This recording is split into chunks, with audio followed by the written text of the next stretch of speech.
pas le sujet, alors on y va. Allez, alors je te propose, Yvon, de tourner ces éléments au fur et à mesure. Donc il y a à chaque fois une question. Les questions rouges, ce sont les questions qu'on ne retrouvera pas en enregistrement, mais qui tournent dans le logiciel. Donc vas-y, tourne la première page. Donc c'est Yvon, tu as entre 50 et 60 ans, c'est ça? Ah, il faut que j'écrive là ou... Non, tu as juste à répondre. Eh bien, moi, mon nom c'est Ventadou, prénom Yvon, et j'ai 60 ans au mois de juillet. Et Donc tu j'ai es breton. 59 ans. Tu es breton. Je suis né à Saint-Malo, mais j'ai grandi à La Ciotat, dans le sud-est. D'accord, donc tu n'es pas du tout un natif.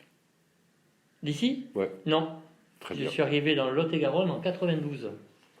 Ok, next.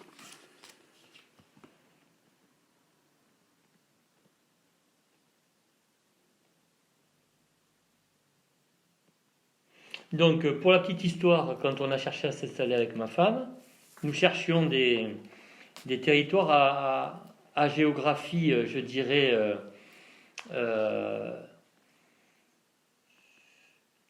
en fait, on cherchait terre et montagne. Donc, on a visé la Corse, le pays niçois, le pays catalan, le Pays basque. On venait de passer quelques années sur l'île de la Réunion, enfin un peu plus d'une année. Et on a atterri pour des raisons professionnelles dans le Lot-et-Garonne, a priori à titre provisoire en 92. Donc pas de montagne, pas de mer, mais des collines et des rivières. Et depuis, on est des fous amoureux du territoire du Lot-et-Garonne, et plus particulièrement maintenant de Pujol et de ce qui tourne autour de Pujol. On adore la campagne, on adore les rivières, et les émotions et les sentiments, c'est vraiment la sérénité et le plaisir de vivre tranquillement ici sur notre territoire. De temps à autre, on va quand même un petit peu à la montagne, à l'océan ou à la mer. C'est bon? Alors la qualité de vie ici, on ne met jamais 10, mais je mettrai facilement 8. 8 et demi, allez, si vous acceptez le décimal.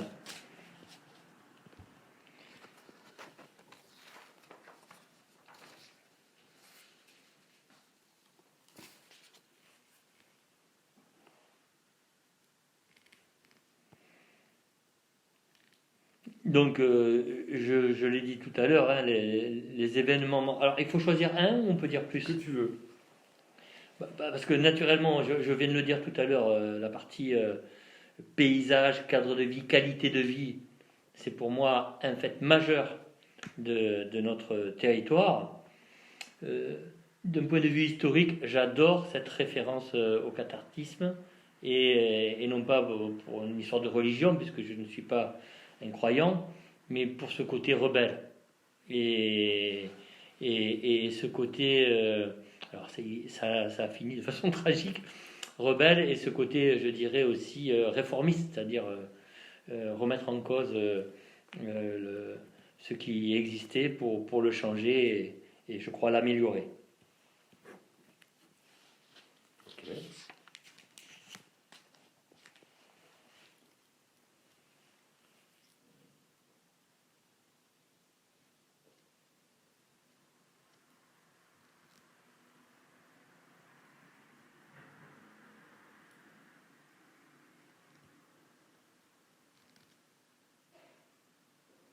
Je ne sais pas si on peut le genrer, homme ou femme, puisqu'il s'agit de choisir une personne. Il y a sans doute un mélange des deux. Le caractère, je l'ai dit juste sur la question précédente, c'est un territoire de caractère, mais tempéré aussi. Je ne sais pas s'il faut dire entre Qatar et Bouddha, mais il y a cette sorte de tranquillité, de sérénité, mais il y a aussi, je l'ai dit tout à l'heure, bon, on est plus près de nous sur un territoire aussi radical, hein, tu le sais, voilà. Donc de personnalité, voilà, ça irait entre les deux, entre un côté rebelle, exigeant, réformiste et un côté serein, tranquille. Eh bien, si c'était un paradoxe, je viens juste de le dire, il y a l'eau et le feu. Si on est à un côté un peu plus taoïste. Euh,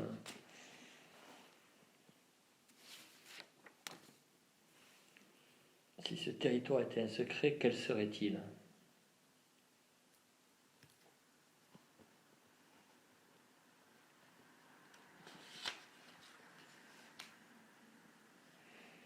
Je crois que il serait le secret du bonheur que la plupart de nos concitoyens vivant aux côtés de nous n'ont pas conscience. On est toujours désabusé de voir combien les gens peuvent se plaindre de là où ils vivent. Alors, il y a naturellement la question difficile économique et sociale de notre territoire qui est un problème évidemment, mais je pense qu'il y a il y a un petit bout de paradis sur ce territoire et les gens peut-être n'en ont pas suffisamment conscience.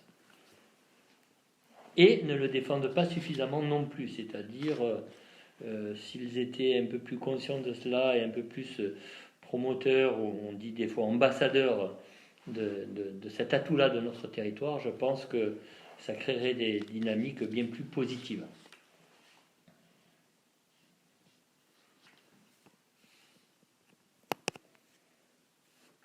Alors les richesses et les atouts de ce territoire, on l'a dit, donc cadre de vie, qualité de vie.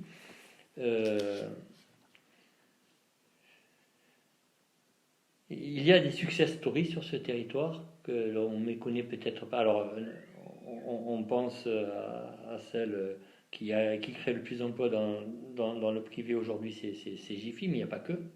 Il y a d'autres success stories. Et c'est un territoire qui est un des premiers producteurs de pruneaux et de prunes ou de noisettes. Donc il y a quand même une typologie du territoire qui fait que on a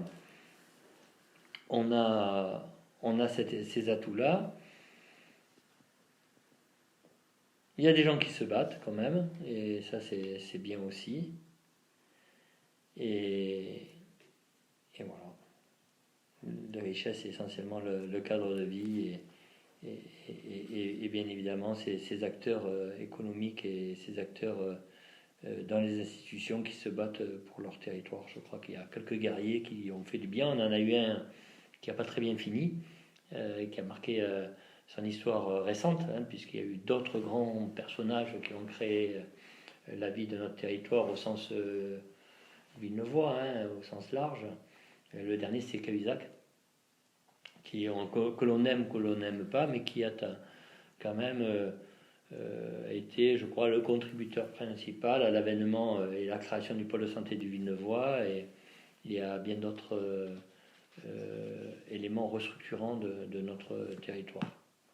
Il nous manque aujourd'hui ce type de personnage pour peut-être porter plus loin ou plus fort ce territoire.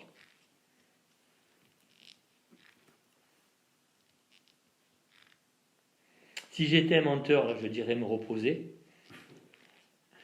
parce que c'est un territoire qui facilite la décontraction et le repos, mais c'est pas dans mon tempérament, donc je ne me repose pas ici ni ailleurs d'ailleurs.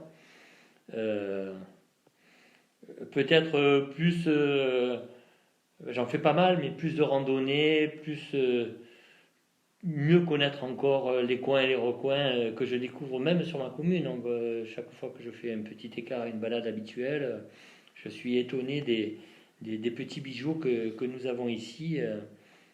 Voilà, peut-être plus de randonnées et de vélo. Pour l'instant, j'ai pas le temps. Les manques et les faiblesses de ce territoire, ils sont très bien identifiés aussi à travers toutes les analyses faites par ceux dont c'est le métier. D'un point de vue démographique, on sait qu'on a un problème grave de fuite de jeunes. Et à l'inverse, on est un territoire qui d'une part est et qu'on ait une proportion d'anciens plus important que les autres territoires et qui, dans la dynamique, va un peu plus vite vers le vieillissement que d'autres territoires. Pour moi, c'est un point de faiblesse. Est-ce qu'on peut en faire un point d'opportunité? Je ne sais pas. Et on a un problème social aussi avec une pauvreté, un taux de chômage, enfin tous les marqueurs de la difficulté sociale sont un peu au rouge sur notre territoire. Minima sociaux, taux de chômage, voilà. Et un problème d'activité. Et il faut accepter qu'il y ait d'activité sur ce territoire. C'est pas toujours bien compris, mais alors tout près de chez nous, ça a été aussi la fin de la grande activité industrielle sur Fumel. Si on accepte de pousser notre territoire un peu jusqu'à là, ce qui est mon cas, ça fait partie des difficultés de notre territoire. Tout à l'heure, ce que je n'ai pas dit dans les atouts de notre territoire, c'est le foncier. Aujourd'hui, on attire encore des personnes et des populations sur le prix relativement faible du foncier et du bâti. Ça, c'est un des atouts importants sur lequel il convient quand même de pointer le doigt.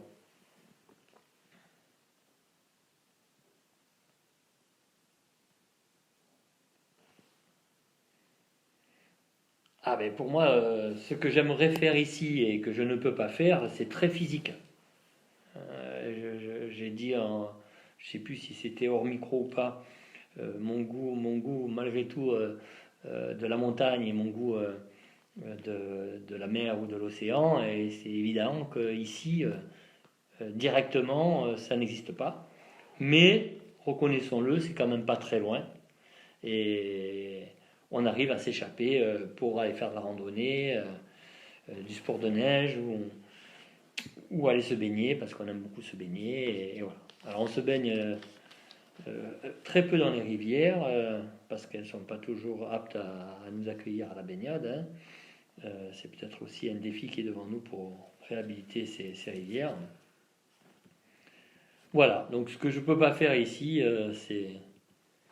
c'est la mer, l'océan et la montagne.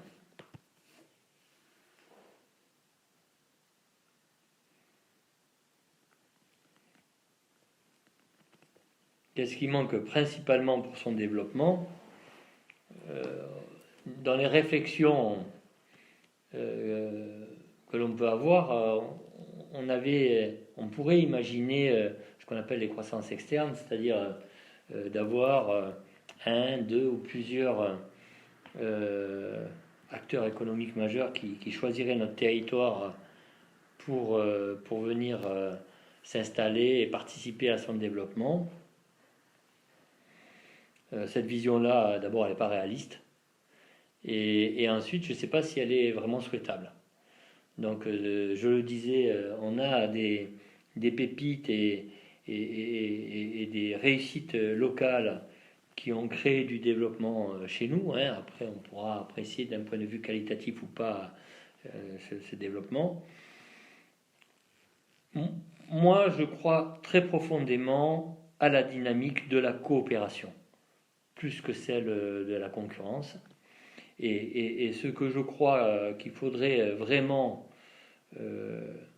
avoir sur ce territoire pour améliorer ou renforcer son développement, c'est un vrai travail coopératif et mettre en place l'outil. Alors il y a des outils qui sont prévus mais qui ne sont pas mis en place et qui pourraient d'ailleurs être des outils mal utilisés, c'est ce qu'on appelle les conseils de développement.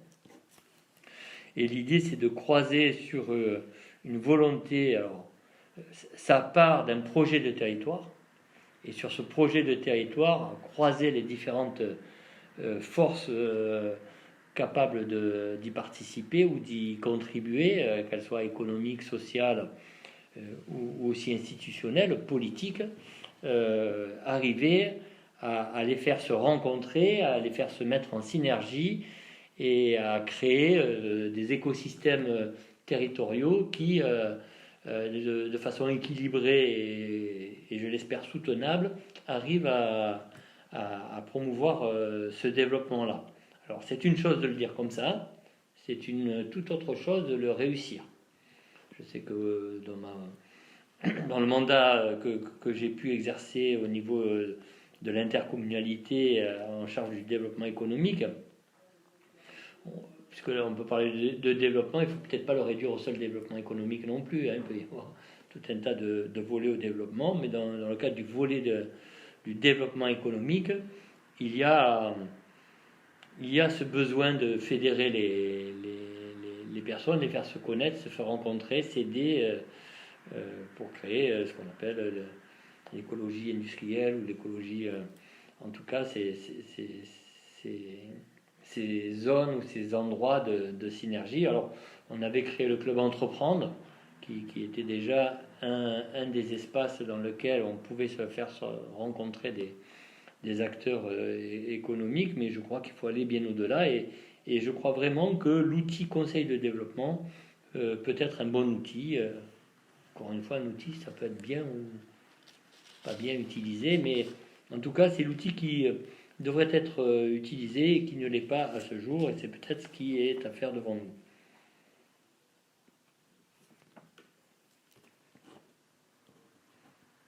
Alors, pour moi, elle n'est pas folle, elle n'est pas irréalisable. Ce qu'il manque sur ce territoire aujourd'hui, c'est une gare ferroviaire. C'est ma position, elle vaut ce qu'elle vaut. Il y avait 2 grands équipements majeurs pour ce territoire au sens bassin de vie qui étaient à mettre en place, même si tout ne passe pas par des gros équipements. Le premier, c'était un établissement de santé digne de ce territoire, et ça a été la création du pôle de santé, que certains, je le regrette, critiquent, même s'il mérite certaines critiques, mais il n'y aurait pas eu cette création de pôle de santé, il n'y aurait plus d'établissement de santé avec plateaux médicaux techniques dignes de ce nom sur le Villeneuvois, et je crois qu'il faut en être conscient. C'est peut-être un peu défensif, mais c'est le cas. Ce qui manque encore aujourd'hui, c'est, et y compris pour l'inscrire dans les mobilités qui répondront aux défis climat-énergie, ce qui manque aujourd'hui, c'est une gare ferroviaire sur Villeneuve et le Villeneuvois. Et ça sera mon grand combat des années qui me restent à avoir ici en tant que responsable politique territorial. Ça va être de défendre ce projet-là.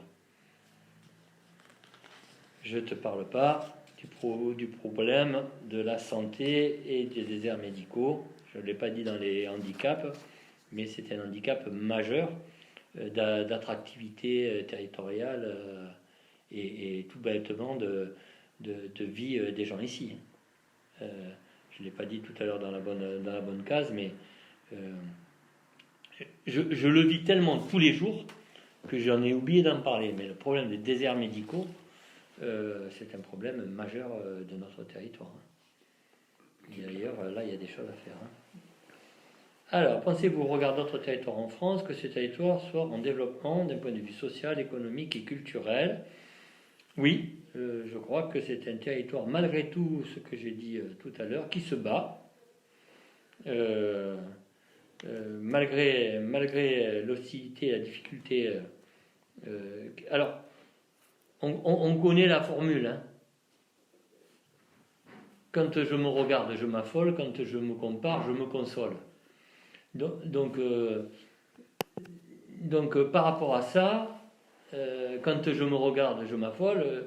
Je vois bien les difficultés majeures qu'a à vivre mon territoire. J'ai dit la démographie, j'ai dit les déserts médicaux, et il y en a évidemment d'autres. Hein. J'ai dit la détresse sociale, hein, les minima sociaux, les chômages, etc. Tous les indicateurs sont au rouge sur ça. Mais quand je me compare, je peux me consoler. J'ai toujours pire que moi, plus au centre de la France ou dans certaines banlieues. J'ai, je crois, devant moi des personnes et des dynamiques qui pourraient créer de nouveau je ne crois pas qu'on ait été dans le désespoir, mais en tout cas qui pourrait renforcer de l'espérance et de la résilience sur notre territoire. Les questions rouges, elles ne seront pas retransmises en podcast, elles sont juste utilisées dans l'algorithme pour voir effectivement comment on arrive à connecter des gens pour faire des choses où ils ne s'attendent pas.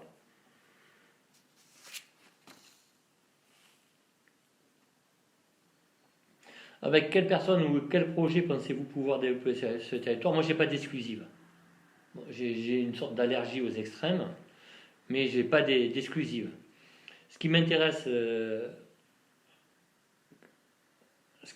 moi, c'est pas tellement est-ce que tu es d'accord avec moi ou est-ce que tu penses comme moi? Est-ce que tu es pour moi? Ce qui m'intéresse le plus, c'est est-ce qu'on peut être d'accord sur un projet commun et comment et sur la méthode de réussir nos objectifs. Donc, je n'ai pas de personne à citer en particulier, ni d'exclusive à porter en particulier. Toutes les personnes de bonne volonté qui accepteront de dire qu'on est sur un territoire qui mérite d'être vécu et qui mérite d'être développé me rencontreront en soutien ou en partenaire. Donc tu as la réponse, tu viens de donner la réponse à la deuxième question, c'est la même. Oui, donc moi j'ai pas d'exclusive. Je peux travailler avec des gens. Encore une fois, ce que je supporte pas, c'est les fachos. C'est pas repris là. C'est du rouge, donc. Ouais. Et ça, par contre, c'est mon combat aussi. Alors, quel talent, quelle envie pourriez-vous consacrer à ce projet?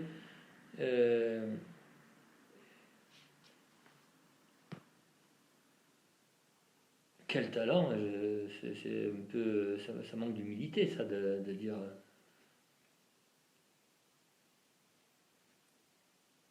Là, tu m'interroges sur talent et envie, ou je dois parler de moi, ou je dois parler de personnes qui auraient des talents et des envies?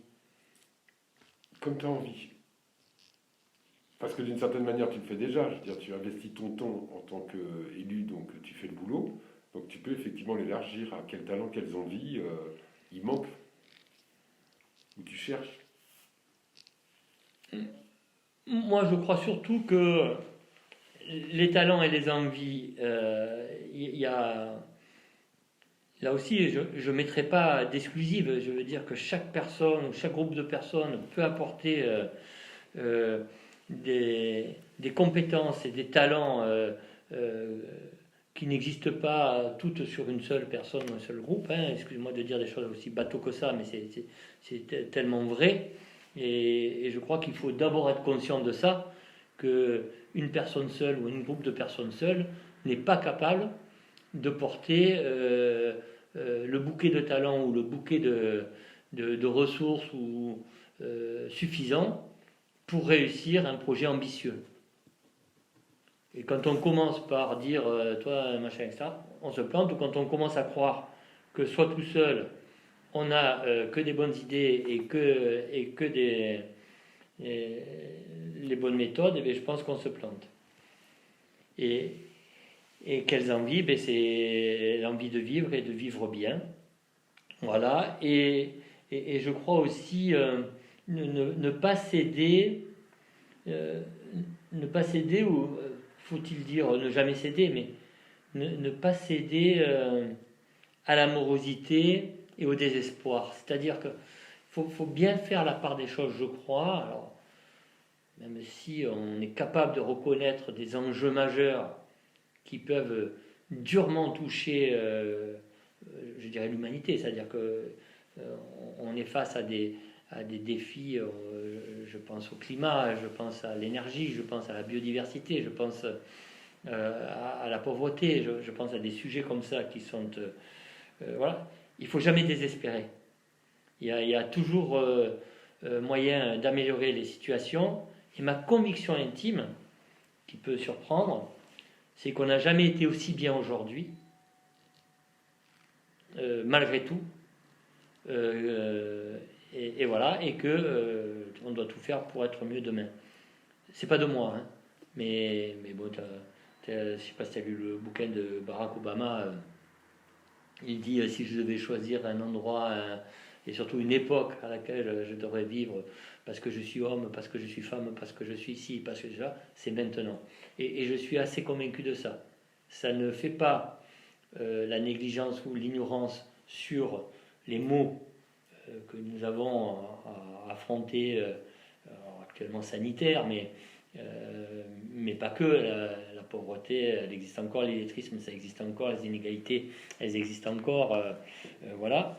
Mais ça dit quand même que globalement, si on se compare à il y a un siècle ou il y a 10 siècles, notre humanité, elle est malgré tout mieux qu'à l'époque.